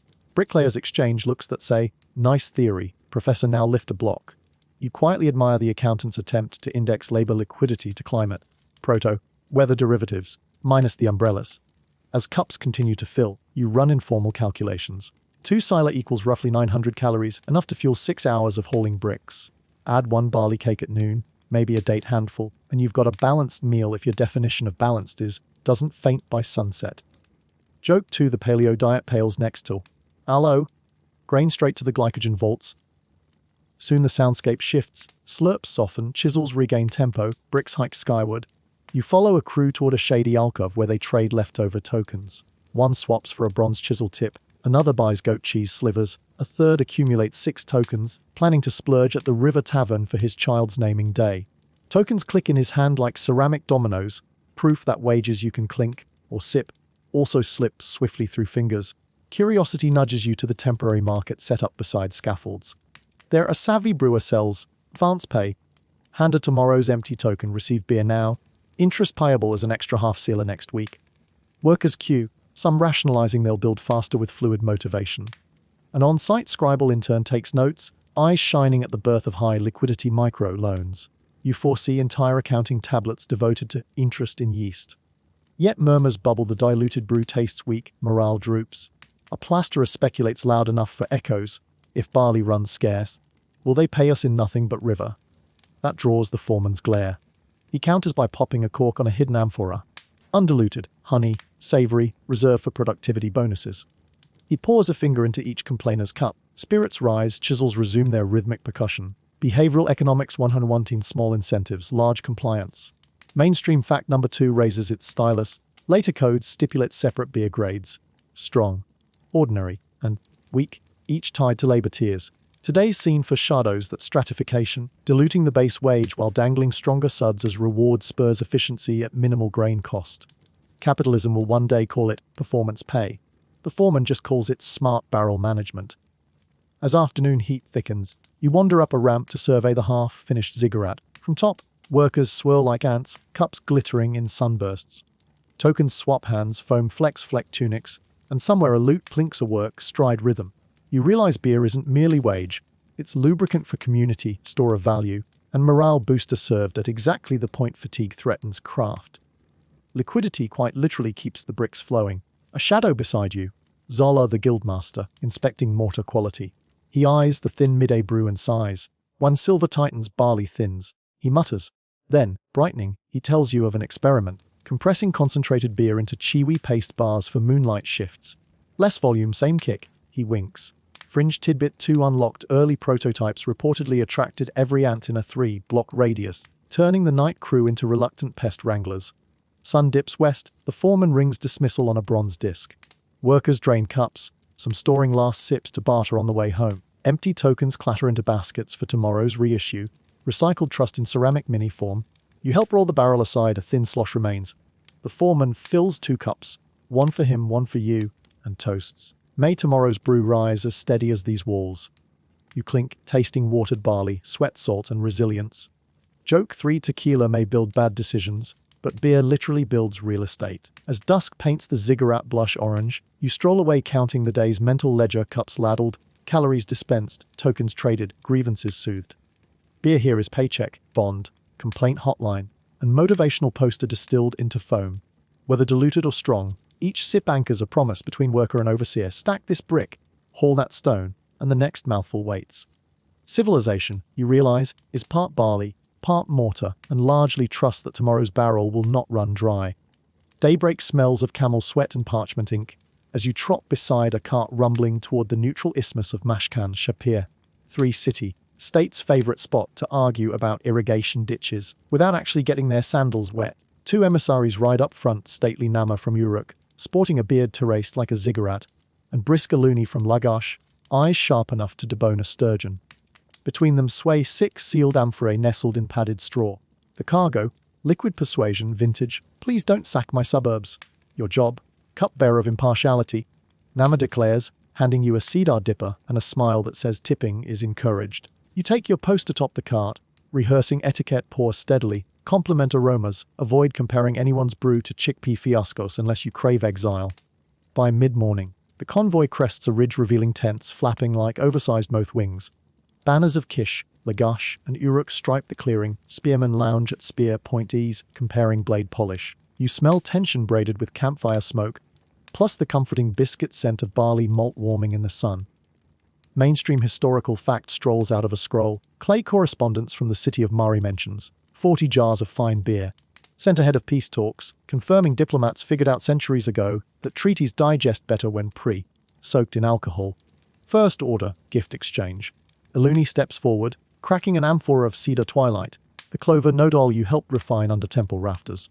Foam rises like a peaceful white flag. Kish envoys inhale, pupils dilating, one whispers, spring meadow in a jar. You dip and serve. Their commander sips, then exhales the war from his shoulders. Joke 1 de-escalation via carbonation, bubbles beat bucklers. Next, the Kish delegation unveils, copper dawn, a wheat spelt hybrid aged in bronze-lined vats. Sip reveals a nutty backbone with sparks of roasted date. You imagine breakfast granola's extroverted cousin. Nama raises brows, impressed enough to scrawl private tasting notes on his cuff with a charcoal stub. Fringe tidbit pops, its cork rumor holds Kish artisans drop a pebble of meteoric iron into each cask, believing sky, metal blesses negotiations with cosmic luck. You discreetly check your tongue for stardust, alas only malt remains. Formal talks begin beneath an awning. Subjects water, rights, border tolls, and who exactly owes reparations for last winter's goat raid. While scribes draft polite threats, you circle with the dipper, refilling cups before words can curdle. A subtle rhythm emerges. Voices rise, cups empty, you pour. Voices mellow, parchment flutters, quills scratch. It's diplomacy by drip feed, proof that fermentation can ferment patience too. Mid-session. A courier from Babylon arrives brandishing 2 amphorae stamped with a lion seal. Unannounced wildcard. Inside, lance prowl, barley, date stout spiked with exotic coriander and whisper of pine. Everyone murmurs about impartial third-party goodwill. You sense Babylon positioning itself as the cool cousin bringing artisanal 6-packs to the reunion. Historians still argue whether such surprise gifts were altruistic olive branches or calculated brand placement in interstate politics. The stout pours ink dark, head creamy like goat milk foam. One gulp and emissaries nod in collective approval, though a Lagash advisor mutters it might mask espionage. A spy could swim in this and we'd never see. Joke 2 leaps on stage. Diplomatic immunity tastes a lot like barley coffee. Talk stall on grazing fees. Voices stiffen. You notice cups half full, danger zone. Dip, pour, circle. You switch to cedar twilight, its floral calm coaxing smiles. Nama, sensing momentum, proposes a new clause, shared maintenance fund for the contested canal, payable in alternating bear shipments so each city takes quarterly turns showing off virtuosity. Bargaining chips shimmer amber in the sun. Even spearmen lean closer, envisioning free tastings on payday. Kish counters amphorae must include certification seals to prevent river water fraud. Lagash objects. Too expensive. You remember resin, lined line and filters. Suggest adding a drop of pine resin to each diplomatic batch. Unique aroma acts as signature scent. The idea lands like a dove on a baking roof, small nods all around. Soon ascribe pens, resin claws. History's first aromatic watermark. Joke 3 swirls, note republics of the future will smell like Christmas trees. Lunch recess platters of almond, stuffed figs and salted carp appear. Beer pairings continue, now purely competitive. Babylon's lions prowl with figs earns praise, cedar twilight with carp proves sublime. Discussions loosen further, stories surface of tax, stick mishaps, chickpea eruptions, and that unlucky inspector who invented the sock foam surcharge. Later stitches alliances where threats frayed them. Mainstream fact number 2 elbows in. The later Amarna letters reveal entire caravans of luxury goods, beer included, dispatched merely to greet visiting dignitaries, underscoring fermented hospitality as foreign policy staple. Watching today's envoys tally amphora accounts like coin piles, you see precedent forming in real time. Afternoon talks reconvene under gentler skies. Literally, a breeze scatters heat like a kind barmaid refilling air, final sticking point boundary stones along a disputed pasture. Nama proposes inscribing each stone with a barley sheaf flanked by 3 wavy lines, symbolic of shared grain and water.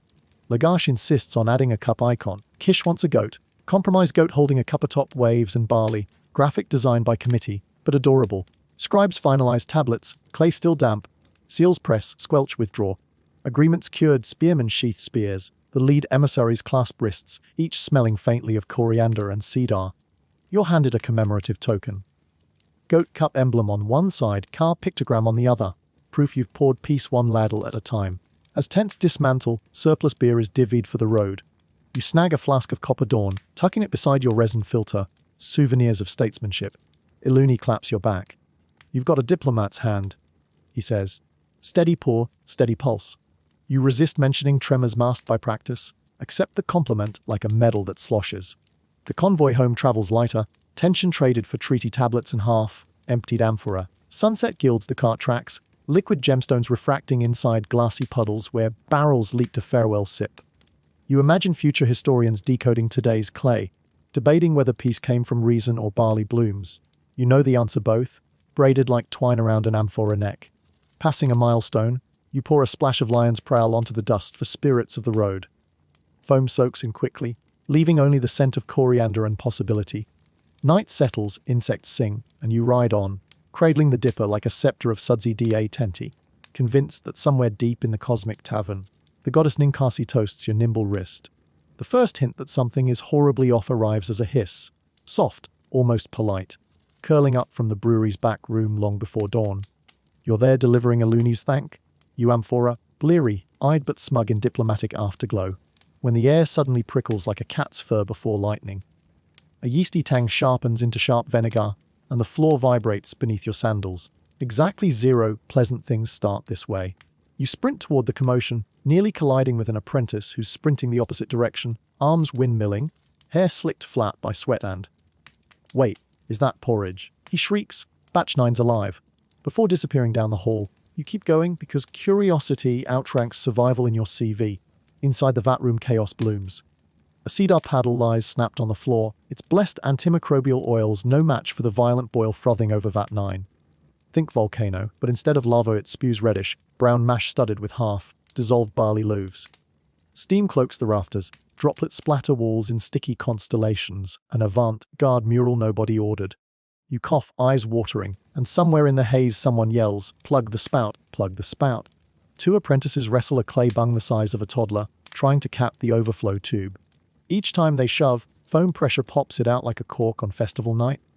Joke 1, congratulations, you're watching the world's messiest champagne sabrage, minus the social clout. You grab a hemp sack and slap it over the vent. Instant geyser muffler. Mash soaks the cloth, searing your palms, but the fountain downgrades from explosive to enthusiastic dribble. Steam clears enough to reveal the broods. Mistress hair unbraided, face flushed with that special panic reserved for both near death and near bankruptcy. She mutters a prayer you haven't heard in any hymn, though the profanity sounds impressively multilingual. Mainstream historical fact strides through the sticky puddle. Residue layers on excavated vat interiors show scorching and sudden temperature spikes, proving ancient brewrooms faced catastrophic bowls like this. Archaeologists find charcoal black crust and assume over firing. You now know it could be runaway fermentation turning kettles into barley volcanoes. The mistress orders the fire rakes in, pulling glowing embers from beneath the vat. Apprentices scatter coals into sand pits while you help ladle excess mash into buckets, creating a slushy moat no one wants to remember at lunchtime. Amid shouts, a senior priestess arrives, cedar staff thumping like a gavel. She sniffs the sour cloud, grimaces. Bacterial demons, she declares. The mash is possessed.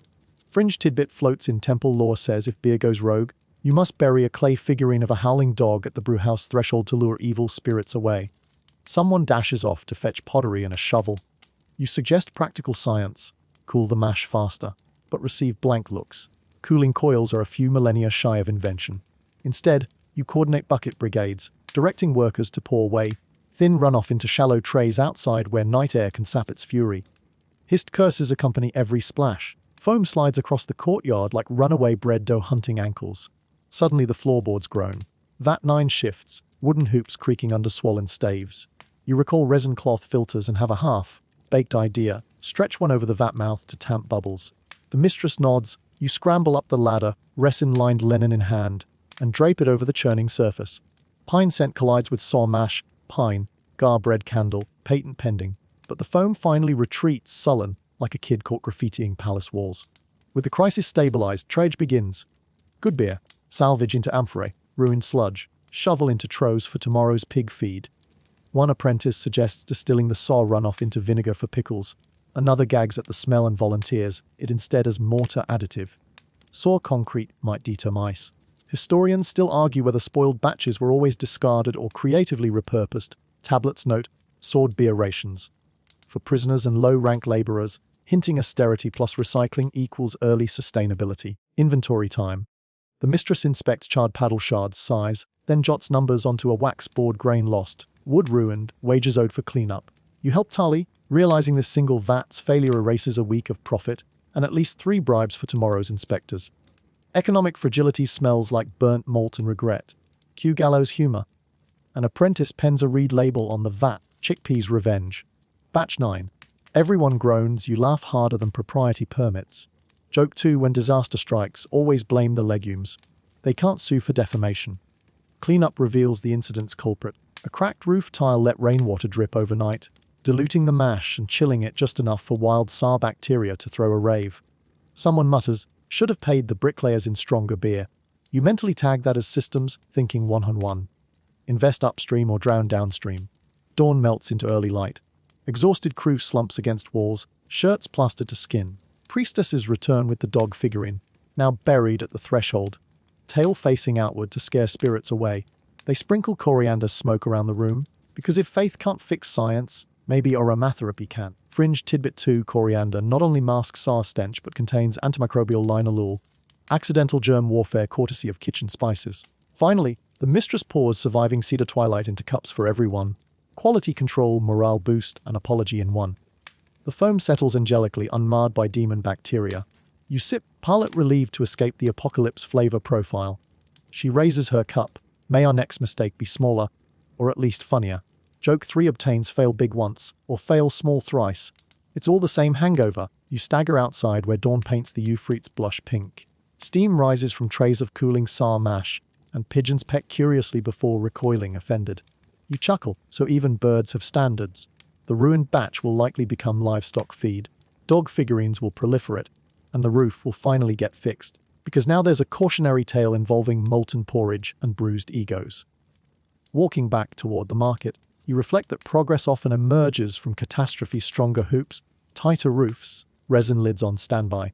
Failure isn't just the mother of invention. Tonight, it was the sweaty, profanity slinging aunt who kicks invention out of bed at 3 a.m. and yells to better. And you've added volcano wrangler to your resume, right under diplomatic poor artist. When tomorrow's festivalgoers sip flawless cedar twilight, they'll never guess it teetered over a sour abyss hours earlier. That's brewing magic, turning near disaster into liquid calm before the next storm of bubbles. Time, like a tipsy reed boat, wobbles forward a handful of centuries. and you surface in a smoky Babylonian tavern tucked beneath the shadow of Atemenanke's towering bricks. Your sandals crunch across straw-strewn floors that smell of spilled malt and roasted chickpeas.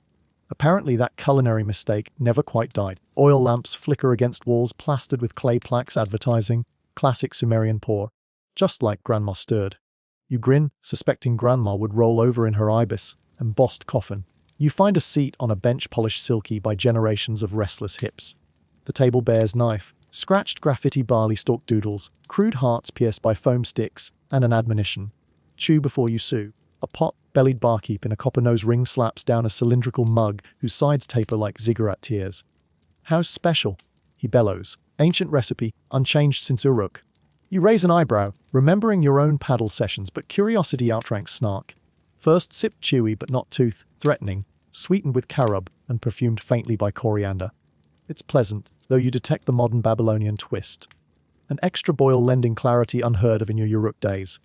Mainstream historical fact elbows into the booth cuneiform tablets from the Neo-Babylonian period list over 20 beer styles, including Kunyu, Kuronu, and Sikaru, showing the beverage diversified like a Mesopotamian craft brew explosion. Across the room, a scholar boasts loudly that tonight's keg is authentic Kuronu, as served to Hammurabi himself, though his timeline is about as tight as a loose jar stopper. A trio of off-duty scribes occupies the next table, passing around a wax board etched with a recipe entitled Original Hymn Brew. They debate whether the line, "You are the one who bakes the bapir," requires twice baked barley or thrice. Each certain, each confident, none willing to concede. Historians still argue whether later Babylonian brewers truly followed the hymn or simply dropped it for marketing gravitas. You sip quietly, counting their factual errors like barley grains. Wrong paddle wood, misplaced lunar timing, and zero mention of your old friend the resin filter. A lyre player near the hearth plucks a jaunty tune that spirals up through pipe smoke. Patrons clap on the off-beat. Apparently rhythm also evolved questionably. One chorus references foam tax blues, and you flash back to levee day skimming maneuvers. Some jokes age like wine, that one ages like beer left in midsummer sun. Joke one pops its head, the more things ferment, the more they stay the same. The barkeep returns brandishing a narrow amphora painted with royal lions. Limited pour, King Nabonidus Reserve. He whispers, eyes widening to saucers. Aged with date honey and a pinch of imported cinnamon. You brace for sticker shock, but he slides it over on the house, claiming he likes your face. Either that, or he spotted the ancient dipper tucked at your belt, carved ivory gone yellow with years. The reserve beer pours dark amber, head tight and lingering. Aroma. Desert night blossoming with spice bizarre whispers. Flavor smooth caramel, hint of cedar smoke, finish that purrs like a well-fed temple cat. Fringe tidbit strolls in draped with speculation. Rumor says Babylonian astrologers align brew schedules with Venus cycles, believing beer fermented under the planet's evening rise grants charisma in court debates. Your cup, so the barkeep claims, reached high croissant at last week's perfect Western Star. You take another mouthful, weigh your newfound charisma. Jury's still out. Mid-gulps. A merchant at the bar claims he's perfected a beer money belt. Hollow reeds woven into a sash, filled with foamy wages for safe transport. He demonstrates by lifting a straw to his waist and sipping. Customers applaud. One notebook toting scribe sketches the device for future patent tablets. Joke 2 winks wearable tech, Mesopotamian edition. Fibbit. No. Seatbelt.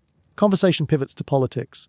A soldier grouses that temple taxes now compute foam height plus viscosity, requiring a double dipstick with adjustable slider.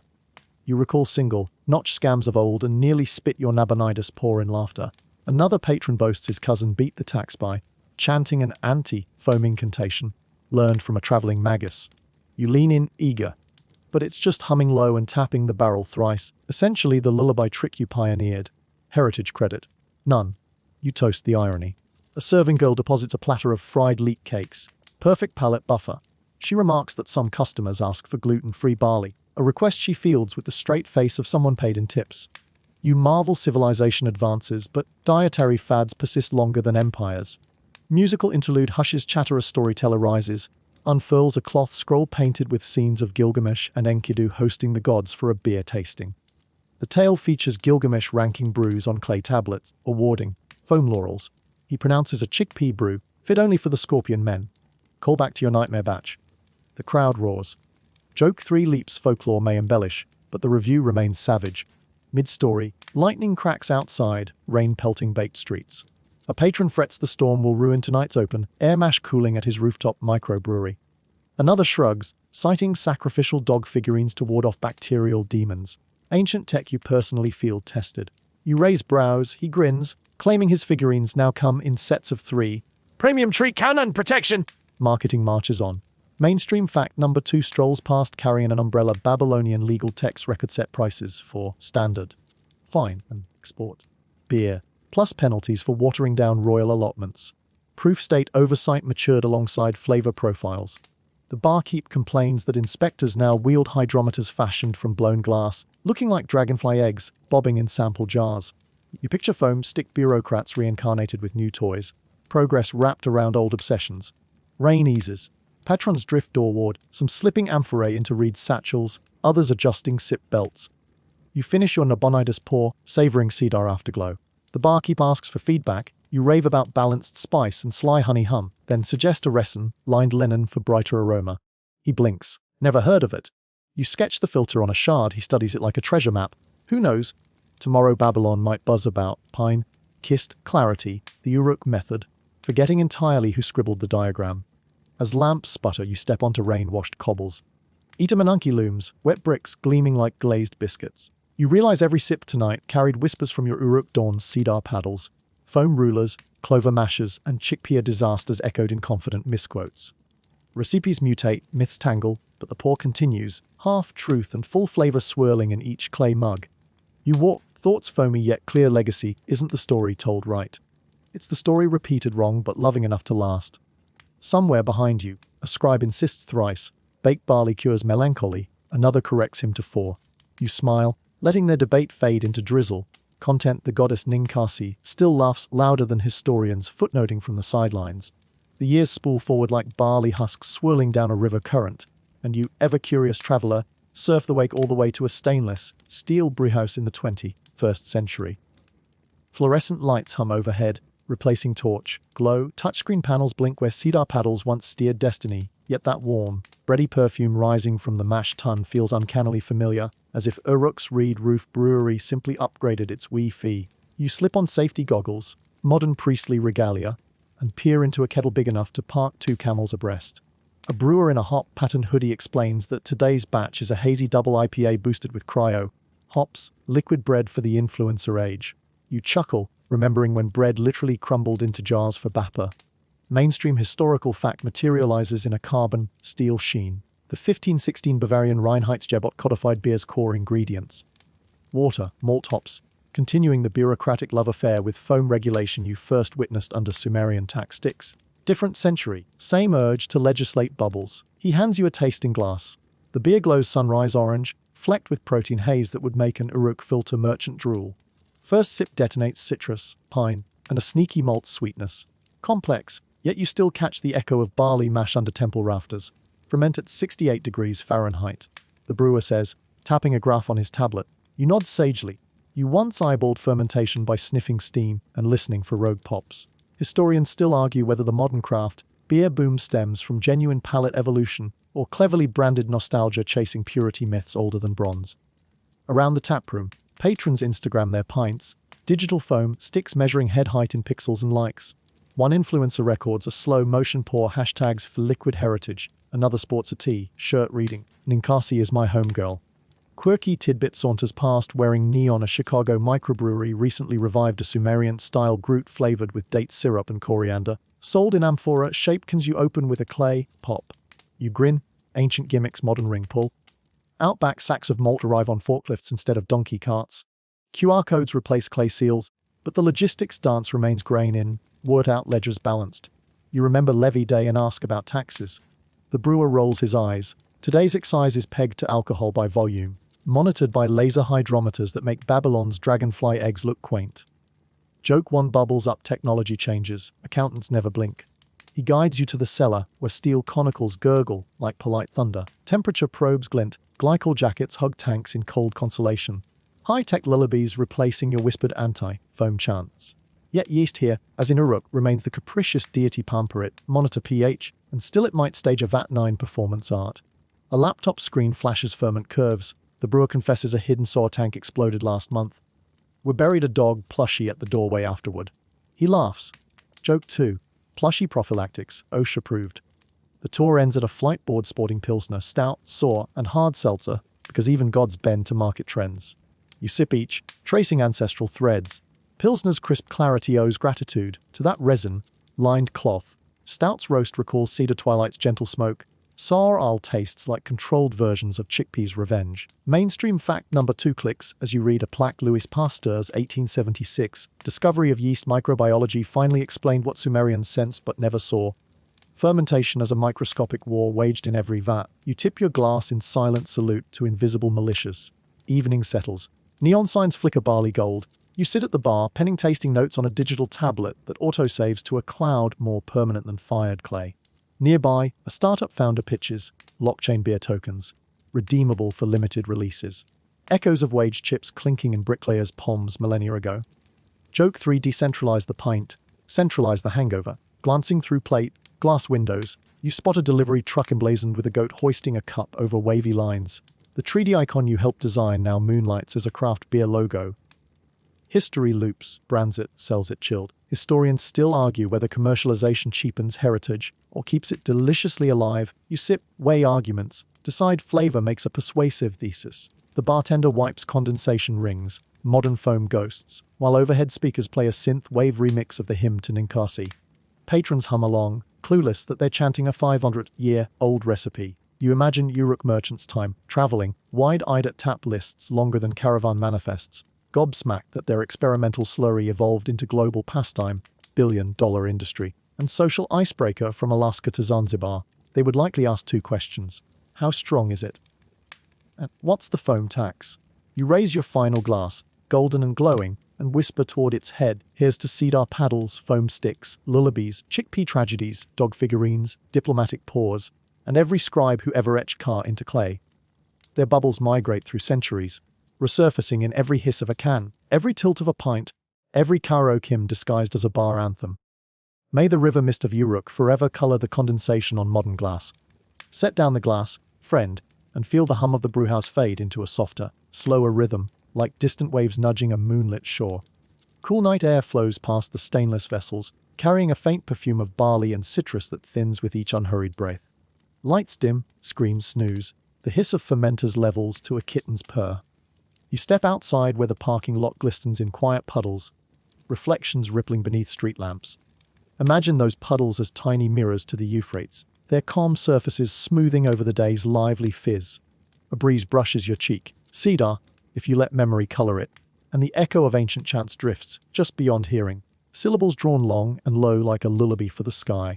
With every exhale, your shoulders loosen, tension tapping out through the soles of your feet into cool pavement. The world's chatter slides further away, replaced by the slow heartbeat of night. Overhead, stars scatter like pale barley grains on velvet, settling into patterns older than any recipe. You trace one, then another, letting your gaze soften until constellations blur into gentle haze.